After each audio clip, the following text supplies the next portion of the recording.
Bueno, vamos a continuar con la serie de mensajes sobre el libro de los Hechos.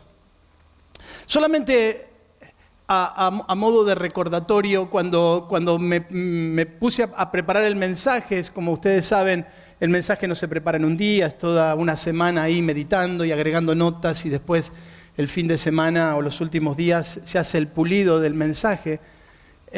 Cuando estaba preparando este mensaje de este día y ya estábamos en el capítulo 6 para continuar con esa serie que ya lleva como 8 mensajes, 9 mensajes, me puse a mirar un poquito lo que había pasado hasta ese momento en el libro de los Hechos. Y a modo de recordatorio quiero que repasemos algunos principios que se van a convertir en el primer punto de este mensaje.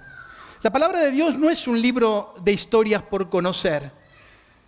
Es un libro para que nosotros lo conozcamos, lo sepamos, nos familiaricemos con sus historias, pero ese no es el fin de la Biblia. La palabra de Dios es un libro para que, conociendo esas historias, conociendo la verdad de Dios, nuestras vidas sean amoldadas, transformadas, ajustadas a la voluntad de Dios. ¿De qué nos serviría conocer todas las historias de la Biblia, saber todas sus enseñanzas, conocer y memorizar un montón de versículos, conocer todos sus secretos, si no tiene ningún sentido para nuestra vida, si no las aplicamos a nuestra vida, si no tiene un sentido práctico para nuestra vida? La Biblia es la palabra de Dios y todos deberíamos esforzarnos por medio del poder del Espíritu Santo en vivir como ella nos enseña, como ella nos indica. Claro que no es una tarea fácil porque, como todos sabemos, luchamos con nuestra naturaleza de pecado que se resiste a la obra del Espíritu Santo, muy bien explicado o expresado por el apóstol Pablo en el libro de Gálatas en el capítulo 5, esa batalla que todos tenemos, queremos hacer lo correcto y la carne se resiste, así que para ninguno de nosotros es fácil vivir dentro de la voluntad de Dios, pero aún a pesar del esfuerzo que demanda, seguimos adelante buscando cada día vivir de acuerdo a la voluntad del Señor. Los que enseñamos o tenemos el privilegio y la responsabilidad de enseñar en esta iglesia, nos esforzamos por compartir en cada oportunidad que tenemos acerca de la palabra de Dios, deseando que todos, ustedes y nosotros, podamos poner en práctica, vivirla. Pero somos conscientes de que un mensaje dado, como por ejemplo el lunes en la noche enseñé en el Instituto Bíblico acerca del profeta Isaías. Imposible en 2 horas poder ver toda la profundidad de un libro que llevaría un semestre poder verlo. Pero ahí estamos, tratando de conocer la verdad de Dios y tratando de ponerla en práctica. Una mañana como esta, donde ustedes se sientan pasivamente a escuchar el mensaje y tratan de retener lo más que puedan acerca de lo que se comparte, un mensaje de 40 minutos, es insuficiente para poder entender todo lo que la palabra de Dios nos dice. Mucho más en este tiempo donde nuestra capacidad de concentración se ha visto sumamente disminuida por 1000 razones y los maestros y los especialistas en el tema saben, pero los seres humanos poco a poco hemos perdido nuestra capacidad de concentración, nuestra capacidad de interpretación, de interpretar textos, de interpretar historias, de hacer resúmenes de la realidad que nos rodea, y 40 minutos en una mañana es insuficiente como para poder comprender la profundidad de la palabra de Dios. Los que prestan más o menos atención retienen algo. Los que están pendientes al celular o conversando con el de al lado pueden retener menos. Los que toman notas, ellos retienen un poquito más, ¿no? Y lo animo, mi hermano, a que los domingos traiga su cuadernito y traiga una lapicera y tome nota. No porque después quizás vaya a repasar lo que se vio el domingo, sino que el ejercicio de anotar con la mano, de prestar atención para anotar los principios, es una manera de retener, de memorizar, pero también de ayudar a que su cerebro se mantenga ágil. Así que yo lo animo a que traiga una lapicera y un papel y pueda tomar nota del mensaje. Pero además de eso, dentro de la iglesia tenemos el día miércoles. El día miércoles es un día especial porque ese día repetimos el mensaje del domingo, pero con la intención de bajarlo a tierra, de hacerlo práctico para nuestras vidas, para que se convierta en algo que tenga sentido con lo que vivimos en el día a día. El día miércoles volvemos a hablar del mensaje, pero ese día lo comentamos y lo aplicamos entre todos. Así que damos un pasito más. No solamente escuchamos, no solamente aprendemos, sino que comprendemos un poquito más acerca del mensaje del domingo y pasamos al siguiente nivel, que es encontrarle aplicación al mensaje de la enseñanza del domingo a cada una de nuestras vidas. Yo quiero que recordemos, hermanos, que la palabra de Dios nos dice que somos llamados a ser discípulos.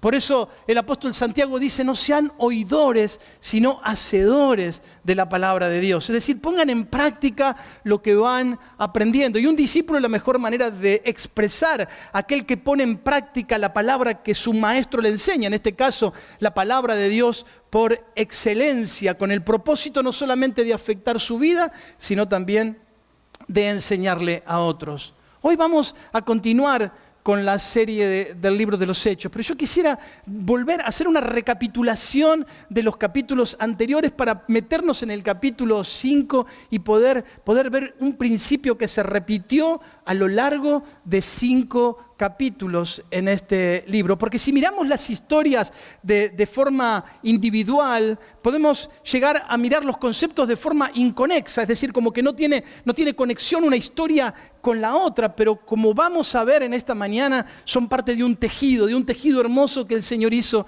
a través de su palabra. Las historias así de forma individual no nos da toda la profundidad de la enseñanza que quiere darnos el libro de los Hechos. Recordemos que el libro de Lucas fue escrito por este autor, por Lucas, con el propósito de que su amigo Teófilo pudiera crecer en su vida de fe, que él tuviera la seguridad de que todo lo que cuenta en su evangelio y luego en el segundo tomo, que es el libro de los Hechos, eran cuestiones ciertas que le sirvieran para crecer en su vida de fe. Y esto lo encontramos en Lucas capítulo 1, versículo 4, solamente a modo ilustrativo.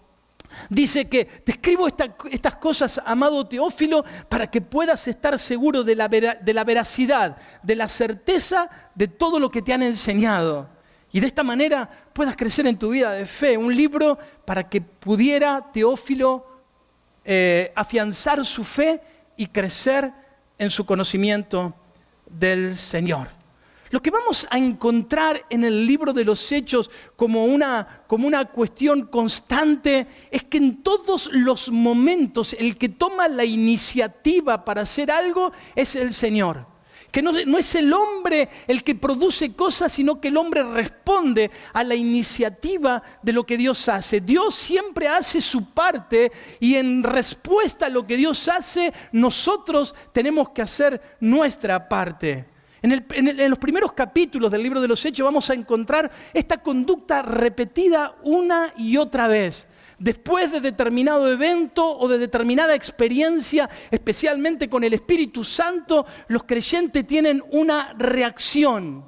Los discípulos no se quedan con los brazos cruzados esperando la próxima experiencia, porque la que tuvieron fue maravillosa y quisiéramos vivir todo el tiempo en Pentecostés, en el aposento alto. No, lo que los discípulos hacen una vez que tienen esa experiencia con el Señor es moverse. Es decir, hay una acción de parte del Espíritu y hay una reacción de parte de la iglesia en dirección a lo que Dios les ha dicho. Recordemos un poquito los eventos a los cuales estoy haciendo referencia.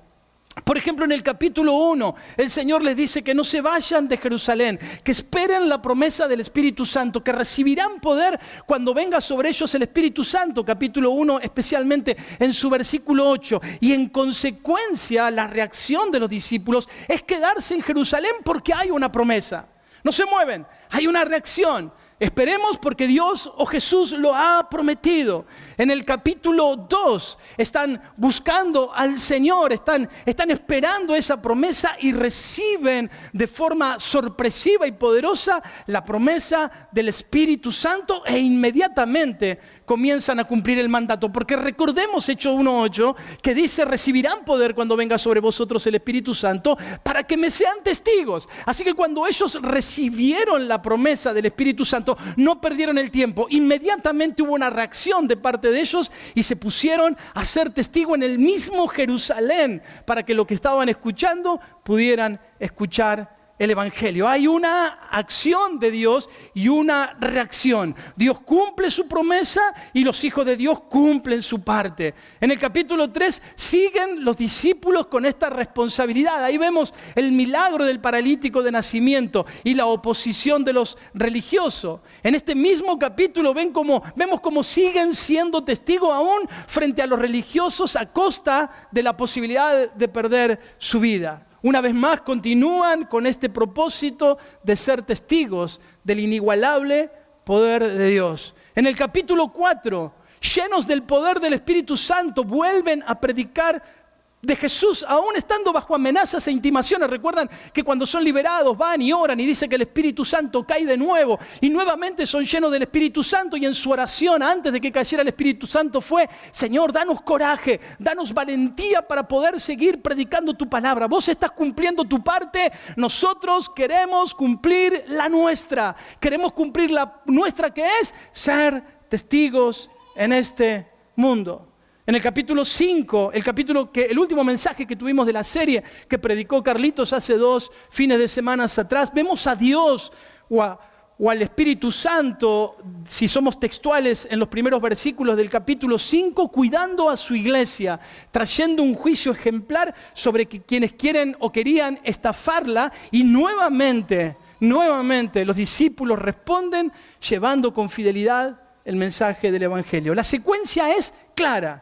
Dios hace algo y la iglesia reacciona o responde. Dios los llena del Espíritu Santo y ellos con valentía salen y hacen aquello que les corresponde a ellos hacer. Ahora, lo que yo observo como pastor, como líder, y ya después de tener tantos años caminando el Evangelio, que la iglesia de nuestro tiempo no se está moviendo de la misma manera. Que está esperando la siguiente experiencia solo para sentir algo diferente.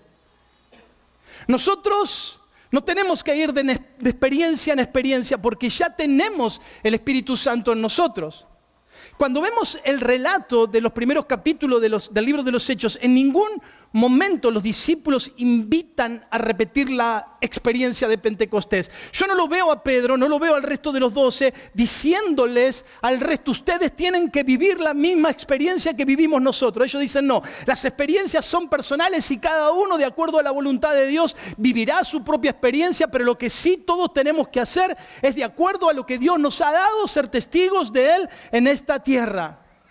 En ningún momento incitan a otros creyentes para que busquen o para que reciban lo que ellos recibieron. No le cuentan la experiencia del aposento alto para que ellos la busquen con devoción. No, ese no es el mensaje.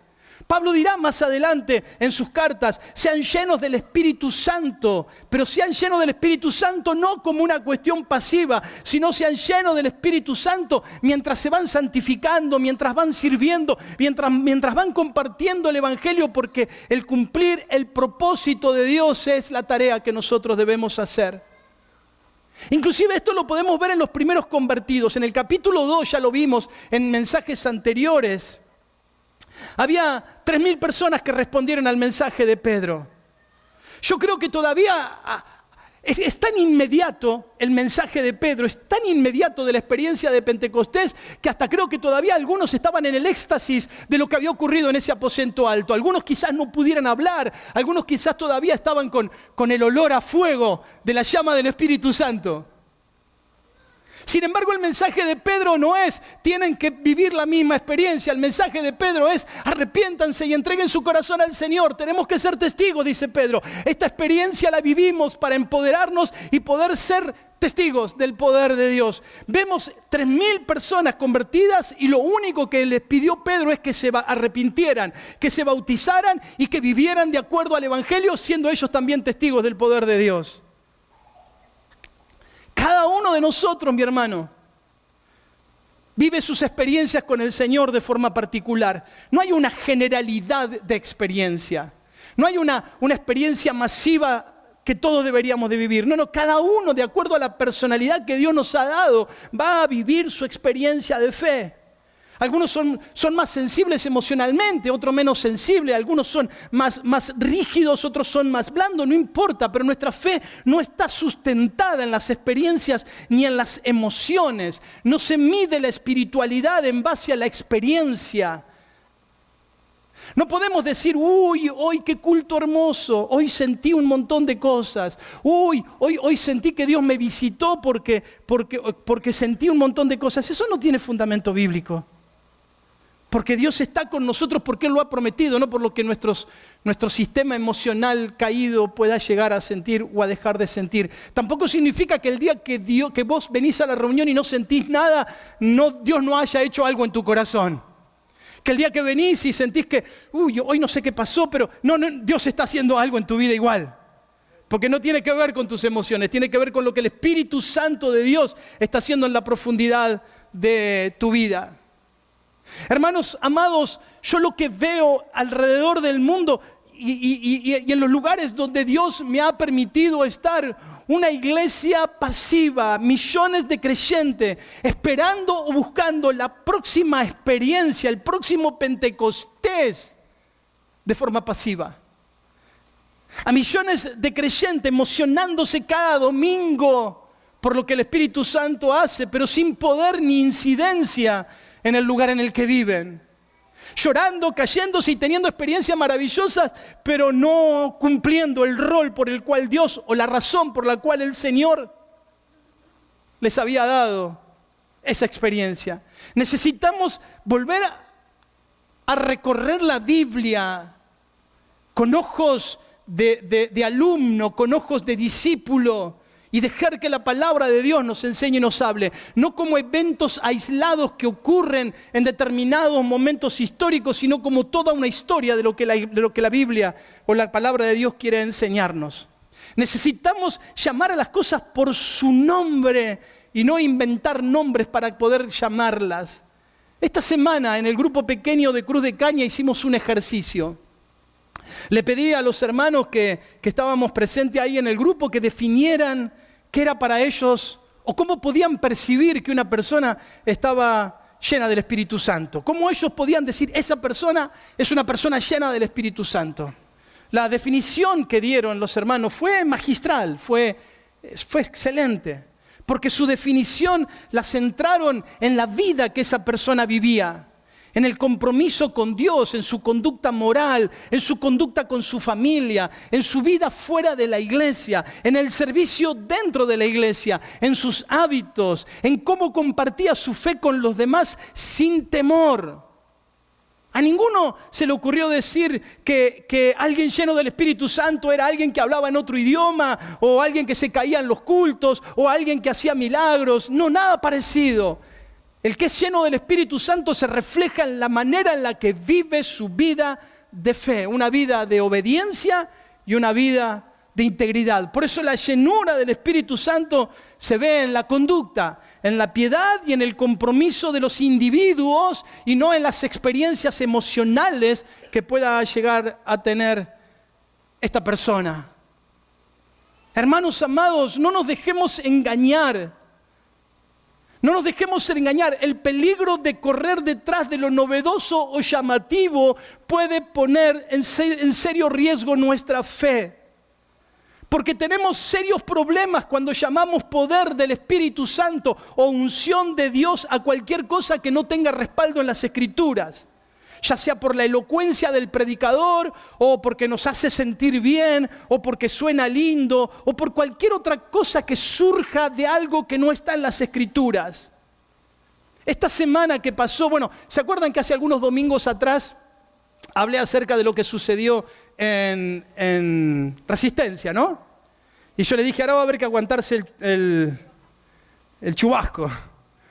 Y toda esta semana han aparecido, no sé si usted lee los periódicos, pero han aparecido notas vergonzosas. Inclusive han desenterrado historias antiguas de pastores haciendo hechos vergonzosos y ahí los pusieron en los titulares de los diarios porque ya se cambió de ámbito, dejó de ser una lucha espiritual para convertirse en una lucha política y nos subieron a la iglesia a ese estrado y nosotros no tenemos nada que ver con eso. Los políticos que luchen en su ring, nosotros luchamos en nuestro ring, lo nuestro es sobrenatural, es espiritual, ellos luchan en otra categoría.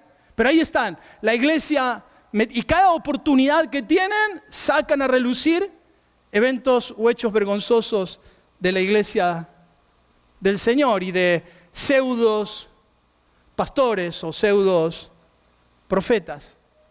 Esta semana me llamó muchísimo la atención una nota que le dieron como 3 o 4 titular en el libro Infobae, en el periódico, perdón, Infobae, el periódico digital. Un pastor que fue arrestado, él tenía uno de esos ministerios llamados apostólicos proféticos, un ministerio itinerante que recorría la Argentina enseñando. En internet están algunas de sus mensajes, algunas de sus predicaciones y yo miré algunos extractos de esto. Sus mensajes giran alrededor de la bendición de Dios sobre tu vida, que Dios te va a dar el doble de lo que perdiste, que Dios te recompensará por tu fidelidad, que la bendición de Dios está sobre tu vida, que vienen tiempos de bendición, el tiempo de la cosecha y un montón de promesas. Un discurso ciertamente muy habitual de estos grupos, no hacer sentir incómodas a las personas que le están escuchando. De fondo de sus predicaciones se escuchan los gritos y los aplausos de la gente aprobando las palabras de este hombre. Pero resulta que este falso profeta es un violador. Un hombre que había abusado de decenas de jovencitos, inclusive de menores, había abusado sexualmente de ellos, que sus padres, por causa de que supuestamente era un hombre de Dios, dejaba que sus hijos fueran con este degenerado. Los captaba y después abusaba sexualmente de ellos. Pero mientras este individuo incalificable hacía estas cosas, había una iglesia que porque le decía cosas lindas lo aplaudía y le decía gloria a Dios y gritaba. Mi pregunta cuando escuché esta historia esta semana fue: ¿cuántos de nosotros nos hubiéramos dado cuenta de que era un estafador y que no era de Dios? ¿Cuántos de nosotros hubiéramos aplaudido junto con la turba y la multitud diciendo gloria a Dios, yo quiero la bendición de Dios, yo quiero que multiplique mis bienes, yo quiero que vengan tiempos buenos? Y hubiéramos aplaudido. Mientras a quien estábamos aplaudidos no me cabe duda que era un emisario del mismo infierno, por más que abra la Biblia. Necesitamos dejar de esperar que Dios haga algo y comenzar a actuar con lo que Dios ya ha hecho. ¿Qué experiencia buscamos? ¿Qué experiencia necesitamos? ¿Qué más puede hacer Dios por nosotros para que respondamos a su llamado? ¿Qué más puede hacer Dios? ¿Cuál es la experiencia que nos falta? ¿Cuál es ese toque que necesitamos para comenzar a caminar en la voluntad de Dios? ¿Qué necesitamos? Este lunes les contaba de que enseñé Isaías y en el capítulo 5 de Isaías está la parábola de la viña. Y la frase que el Señor dice por medio del profeta en ese capítulo es: ¿qué más podría hacer por mi pueblo? ¿Qué más podría hacer por mis hijos? Planté un viñedo maravilloso, si fui a recoger las uvas y en vez de encontrar fruto agradable encontré uvas agrias, uvas silvestres que no servían para nada. ¿Qué más necesita el Señor hacer por nuestras vidas, mi hermano, para que respondamos a su llamado? ¿Qué más tiene que hacer Dios por nosotros? ¿Cuál es la experiencia que nos falta para involucrarnos en su reino, para ser testigos de Él en esta tierra? ¿Qué más nos falta? Creo que a algunos de nosotros les está pasando como aquel viejo cuento que la mayoría de nosotros hemos escuchado, de aquel hombre que en medio de una inundación de su ciudad se subió al techo de su casa y comenzó a pedirle a Dios que lo salvara. Y ahí vino un bote y le dijo: vamos, subite. Y él dijo: no, estoy orando a Dios y Dios me salvará. Y vino una lancha y le dijo: vamos, subite, que es el rescate. Y él dijo: no, yo estoy orando a Dios y Dios va a salvarme. Y por último, un helicóptero ya tenía el agua al cuello y le dijeron, subite porque es la última oportunidad. Y él dijo, no, Dios me va a salvar. Se termina ahogando y llega al cielo. Y le dice, Señor, ¿por qué no me salvaste? Y él le dice, te envié un bote, te envié una lancha, te envié un helicóptero. ¿Qué más querés? Todos los que estamos aquí presentes hemos tenido nuestra propia experiencia con el Espíritu Santo. Algunos a nivel sensorial o emocional, pero todos los que estamos aquí, nosotros que somos nacidos de nuevo, hemos tenido la experiencia de encontrarnos con Dios, ¿sí o no? La experiencia que nos dio salvación, la paz de la salvación de Dios, el saber que hemos sido perdonados, la presencia de su Espíritu en nosotros, su Espíritu dando testimonio a nuestro Espíritu de que somos hijos de Dios. Todos hemos pasado por eso. No necesitamos más nada. ¿Qué más podemos pedirle a Dios? ¿Cuántas veces más el Espíritu tiene que golpear nuestro corazón y hacernos ver de que somos llamados a ser testigos de Él en este mundo? Hermanos, dejemos de perder el tiempo. Es lo que creo yo, de las victorias más grandes que tiene el enemigo sobre nosotros, es hacernos perder el tiempo. Que la vida transcurra, que la vida camine, que cada día sea igual, que perdamos durante el día un montón de horas maravillosas en cosas que no tienen sentido.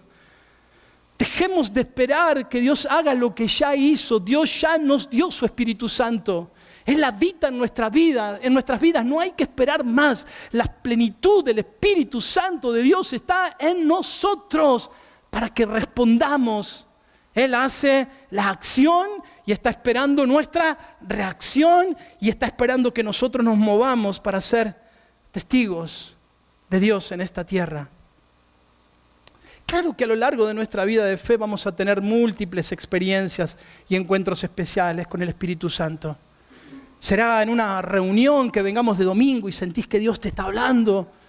O será en un evento especial, o será en la intimidad de tu habitación, pusiste música y te arrodillaste al lado de tu cama y te pusiste a orar y abriste las escrituras y de repente sentís que tu habitación algo especial está pasando. Gloria a Dios por eso, pero eso no te marca.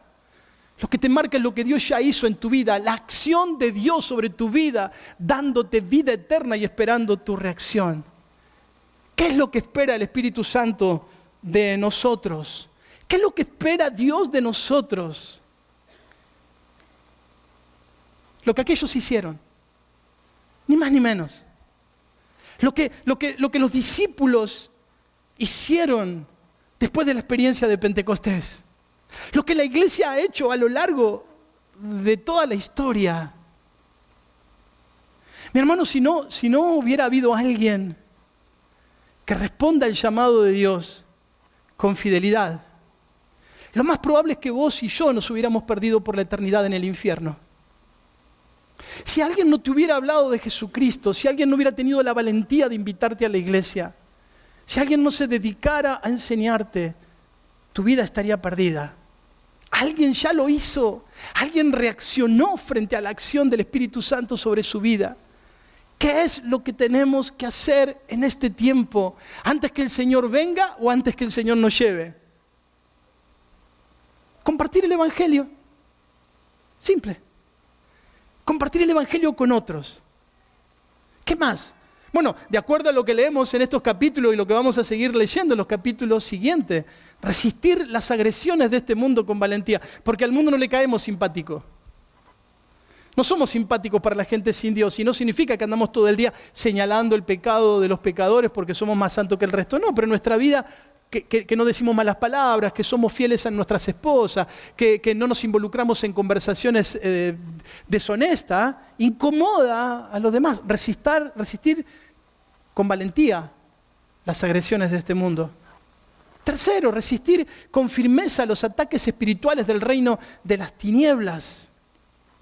Resistir con firmeza los ataques espirituales del reino de las tinieblas. El ataque espiritual del reino de las tinieblas no es para algunos, es para todos. Todos estamos en medio de una guerra espiritual.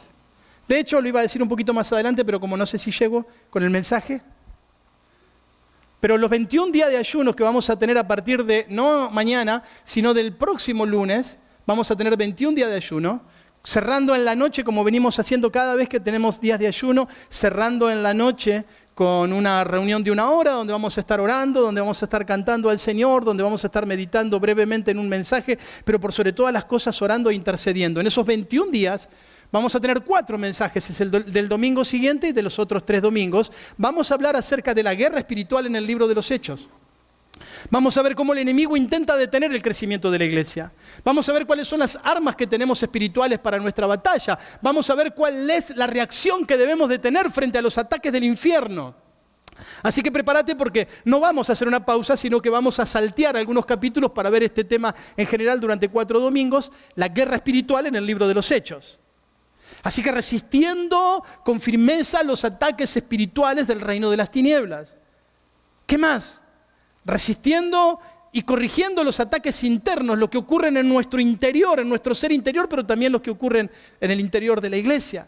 Extendiendo o impregnando el reino de los cielos dentro de nuestros hogares, nuestra primer Jerusalén, el primer lugar para alcanzar nuestra casa, nuestro matrimonio, nuestra familia, nuestros hijos. Ahí llevar el evangelio, vivir el evangelio en cada lugar donde estemos, sea en la casa, sea en el trabajo, sea con los amigos, donde sea. Servir a los demás con gozo y alegría, sabiendo que estamos sirviéndole al Señor cada vez que servimos a su iglesia. Pregunta. ¿Y entonces cuál es el propósito de la vida de un cristiano? Simple.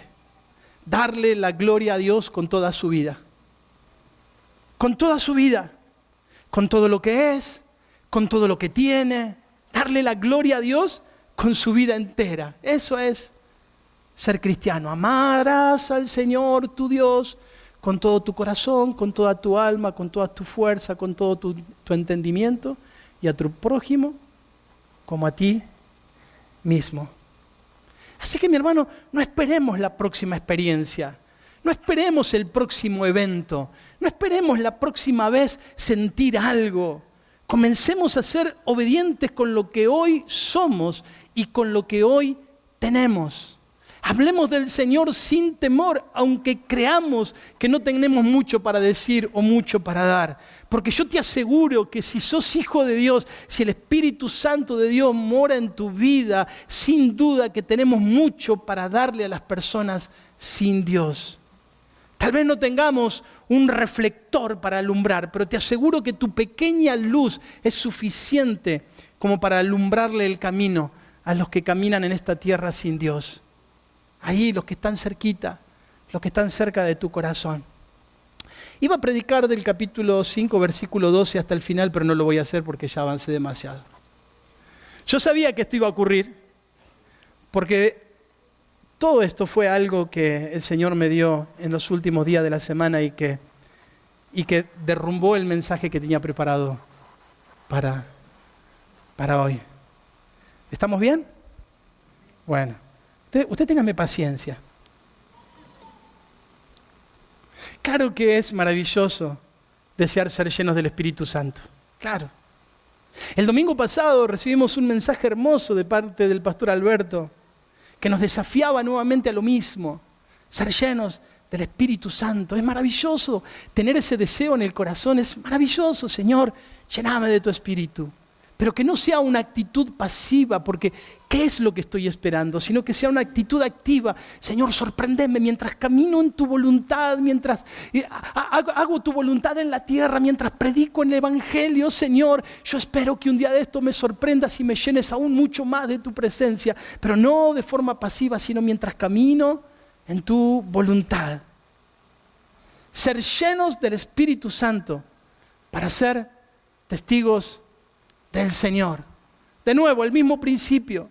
No nos quedemos con los brazos cruzados esperando la próxima experiencia, porque si seguimos con esa actitud, se nos pasará la vida esperando sin tener fruto. El Espíritu Santo ya mora en nosotros. Somos templo del Espíritu Santo. ¿Usted lo sabía? El Espíritu Santo mora en nuestra vida, no hay que esperar, ya vino. Vino el día que vos creíste, vino el día que le entregaste tu vida al Señor. Él te selló con su Espíritu, Él lo dio como anticipo, el arras. de la herencia adquirida, de aquello que ya tiene dueño. El Espíritu Santo mora en tu vida, ya sos habitación del Espíritu Santo. Las experiencias vendrán después, pero mientras tanto vamos caminando mientras servimos al Señor en esta tierra. A lo largo de nuestra vida de fe podremos tener miles de experiencias, pero el Señor ya está en nosotros. ¿No será que el Espíritu viene cuando yo me siento súper emocionado y lloro y tiemblo y ahí vino el Espíritu, y cuando no siento nada, estoy súper frío y me siento distante de Dios? Es porque el Espíritu se fue. ¿Qué pensamos que es el Señor? Que va y viene y va y viene y... No, Él está ahí. Porque aunque nosotros seamos infieles, Él permanece siempre fiel. Él está ahí. Está en tus días difíciles, está en tus días fáciles, están en tus días que pareces que estás en el fondo de allá abajo, casi con olor a azufre, y estás en los días que parece que volaras y que estuvieras tocando el manto del Señor. Él está siempre, Él no se va a ir de tu vida. Lo que está esperando Él es que vos acciones, que vos reacciones a la acción del Espíritu Santo. Él ya está, Él ya está. Él ya está en vos. No postergues más. No postergues más esperando lo que no sabes si va a venir. No lo postergues más. Serví al Señor, entregate, consagrate con lo que hoy tenés. No esperes más. El día de servir al Señor, el día de entregar nuestras vidas, el día de vivir de acuerdo a su voluntad es hoy, no mañana. No mañana. No dejes, mi hermano, que se te pase la vida sin haber cumplido el propósito de Dios para tu vida. No dejes que se te pasen los años, porque la vida pasa rápido. Y los que peinan canas y los que no peinamos nada, lo sabemos muy bien. ¿Cuándo crecieron nuestros hijos? ¿Cuándo fue el día que se convirtieron de niños que nos agarraban de la mano para cruzar la calle en adultos que toman sus propias decisiones? ¿Cuándo fue? ¿Cuándo fue que pasó tan rápido la vida? Bueno, así, pestañeo. Dice el salmista que somos como una hierba verde en la mañana, que da fruto y que reverdece y que alegra. Pero en la noche somos una paja que se seca con el sol del día, como dando el suceso de la vida. La vida comienza maravillosa, pero un día se acabará. El Espíritu Santo de Dios está en tu vida. No sé cómo decírtelo, mi hermano. El Señor ya lo hizo. Él podés amar a Dios porque Él te amó a vos primero, porque Él es el que siempre toma la iniciativa. Él es el que siempre hace las cosas primero. Él te capacitó, te dio, te llenó de su presencia para que le sirvas en esta tierra. Él ya te lo dio. Si en el camino hay experiencias, qué lindo. Y si no las hay, qué lindo. Pero llegaremos a su presencia y le diremos: Señor, aquí está. Esto es lo que pudimos hacer. ¿Te acordás que me diste unos poquitos talentos? Pero aquí están, Señor.